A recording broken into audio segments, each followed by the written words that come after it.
আচ্ছা, বিস্তৃতি পরিমাপকের সবথেকে ভালো পদ্ধতি, অর্থাৎ যে পদ্ধতি সবথেকে বেশি ব্যবহার হয় সেটা হচ্ছে কিন্তু স্ট্যান্ডার্ড ডেভিয়েশন। এই স্ট্যান্ডার্ড ডেভিয়েশন আমাদেরকে জানতে হবে যে স্ট্যান্ডার্ড ডেভিয়েশনটা কি। স্ট্যান্ডার্ড ডেভিয়েশনকে বাংলায় কি বলি আমরা? বলো বলো। সমক পার্থক্য। সমক পার্থক্য, এই সমক পার্থক্য বিষয়টা আসলে কি, বা এই যে সমক পার্থক্য এত ভালো পদ্ধতি কেন বলা হয়, কেন গুড মেথড বলা হয়? ডিসপারশনের সব থেকে গুড মেথড কাকে বলা হয়? Standard deviation. কেন বলা হয়? আমরা প্রথমে এরকম একটা চলরাশির কথা বলেছিলাম, x, x1, x2, x3, x4 dot dot dot xn। তাহলে এক্সের x1 একটা মান, x2 একটা মান, x3 একটা মান, x4 একটা মান, xn একটা মান। ওকে, তাহলে এই যে স্ট্যান্ডার্ড ডেভিয়েশন বা সমক পার্থক্য আমি বলছি, এই স্ট্যান্ডার্ড ডেভিয়েশন কিভাবে আমরা পেতে পারি সেটা আমাকে জানতে হবে না। স্ট্যান্ডার্ড ডেভিয়েশনের অ্যাকচুয়াল সূত্র যেটা,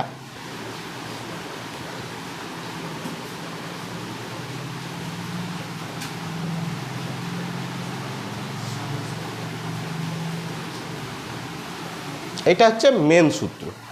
কি সূত্র? 1/n সামেশন n i সমান 1 to n, i সমান 1 to n, আর xi মাইনাস x বারের হোল স্কোয়ার। 1 to n মানে i এর মান 1 থেকে n পর্যন্ত হতে পারে। এই যে দেখো x1, x2, x3, আমি বুঝিয়ে দিচ্ছি তারপর। তাহলে আমাদেরকে স্ট্যান্ডার্ড ডেভিয়েশন কাকে বলে আগে জানতে হবে। অ্যাকচুয়ালি স্ট্যান্ডার্ড ডেভিয়েশন হচ্ছে, দেখো এই যে xi মাইনাস x বার মানে কি? x1 থেকে x বারের পার্থক্য, তার স্কোয়ার, যুক্ত আবার x1 থেকে x2 থেকে x বারের হোল স্কোয়ার। অর্থাৎ x বারটা কি? গাণিতিক গড়। তাহলে চলরাশির যে প্রত্যেকটা মান থেকে গাণিতিক গড় প্রথমে বিয়োগ করব এবং তার বর্গ প্রত্যেকটার, এবং সেগুলোকে কি করব? তার গাণিতিক গড়ের বর্গমূল করব। গাণিতিক গড় মানে কি? এই দেখো এইখান থেকে যে মানটা বেরোবে, এখান থেকে যে মানটা বেরোবে, আবার যুক্ত দিয়ে যে মানটা বেরোবে, সেগুলো দেখো সবগুলোকে যোগ করেছি। আমরা গাণিতিক গড় বের করার সময় কি করি? যোগ করি। গাণিতিক গড় কিভাবে করি? এক্স বার সমান সামেশন xi/n। হ্যাঁ, তাহলে দেখো এখানে x1 থেকে x বার বিয়োগ করে তা স্কোয়ার করেছি, অর্থাৎ চলরাশি থেকে এই x বারটা আসলে কে? গাণিতিক গড়। তাহলে প্রথম চলরাশি থেকে গাণিতিক গড় বিয়োগ করেছি, তার স্কোয়ার করেছি, আবার যুক্ত দিয়েছি। দ্বিতীয় সংখ্যা থেকে গাণিতিক গড় বিয়োগ করেছি, তার স্কোয়ার করেছি। তার মানে এইখান থেকে আমরা কি পাচ্ছি? একটা ভ্যারিয়েন্স পাচ্ছি। এক্স বারটা কি? মিন। সেখান থেকে x1 এর দূরত্বটা বের করছি, বের করে তার স্কোয়ার করছি, মানে বর্গমূল করছি। যে মানটা পাচ্ছ সেগুলোকে আবার যোগ করছি, দিয়ে দেখো n দিয়ে ভাগ করব। এই যে n নিচে আছে, এই যে সামেশান আছে। অ্যাকচুয়ালি যদি আমি এটাকে এইরকমও লিখতে পারি, এটা যদি মুছে দাও, এইটার মানে কি? i এর জায়গায় দেখো 1 বসিয়েছি, সামেশান যেমন আছে করো।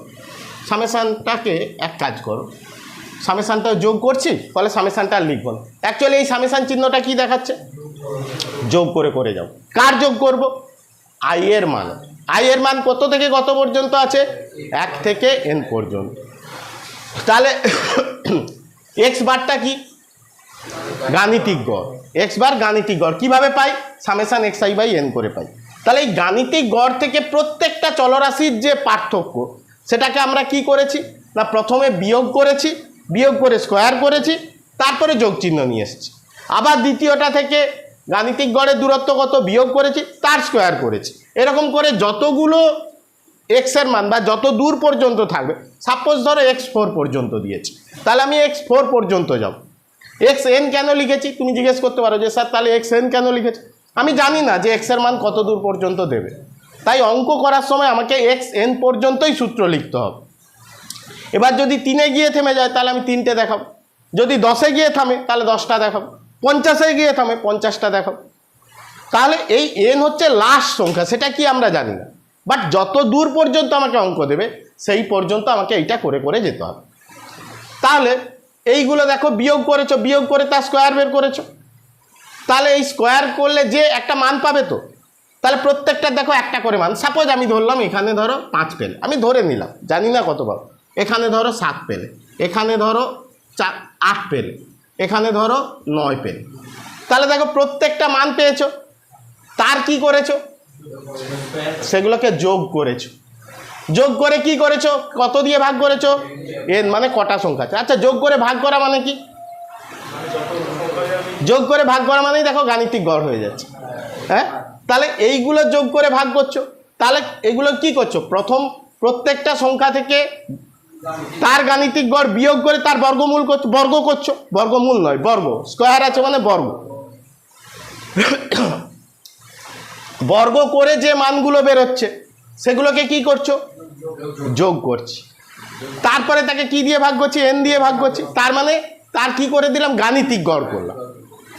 সেই গাণিতিক গড়ের আবার কি করছো না, স্কয়ার করে দিচ্ছ, মানে এইগুলো যা মান বেরোবে তার স্কয়ার। তার মানে কি করছো, কি করছো, বর্গমূল। বর্গমূলটা কিন্তু রুটটা আসলে এইটা না, এইটা তো আমরা বর্গ করে করে গেছি। এর মাথায় যখন রুট বসে যাবে তার মানে বর্গমূল করছি। এটাই হচ্ছে অ্যাকচুয়াল স্ট্যান্ডার্ড ডেভিয়েশনের সূত্র। অঙ্ক করার সময় এই সূত্রটা অতটা লাগে না, এখান থেকে যে সূত্র আমি দেখাবো সেই সূত্রটা অঙ্ক করার সময় করবে। বাট স্ট্যান্ডার্ড ডেভিয়েশন এলো কোথা থেকে, স্ট্যান্ডার্ড ডেভিয়েশনের গুরুত্বই বাকি, কেন তাকে ভালো মান বলছি, দেখো প্রত্যেককে নিয়ে সে বের, আমরা যে মানটা বেরোবে স্ট্যান্ডার্ড ডেভিয়েশন, সে দেখো x1কেও যেমন গুরুত্ব দিয়েছে, x2কেও গুরুত্ব দিয়েছে, x3কেও গুরুত্ব দিয়েছে, x4কেও গুরুত্ব দিয়েছে। ফলে আগেরটায় যেমন পক্ষপাত দুষ্ট ছিল যে মানটা বেরোতো, এখানে কিন্তু পক্ষপাত দুষ্ট হওয়ার কোনো ব্যাপার নেই, এবং প্রত্যেকটা মানকে সমান গুরুত্ব দিয়ে কিন্তু এই স্ট্যান্ডার্ড ডেভিয়েশন বিবেচনা করে। ফলে স্ট্যান্ডার্ড ডেভিয়েশনের মানটাকে আমরা ভালো বলতে পারি। তাহলে এই স্ট্যান্ডার্ড ডেভিয়েশনের এই ব্যাপারটা বুঝতে পেরেছো কিনা বল।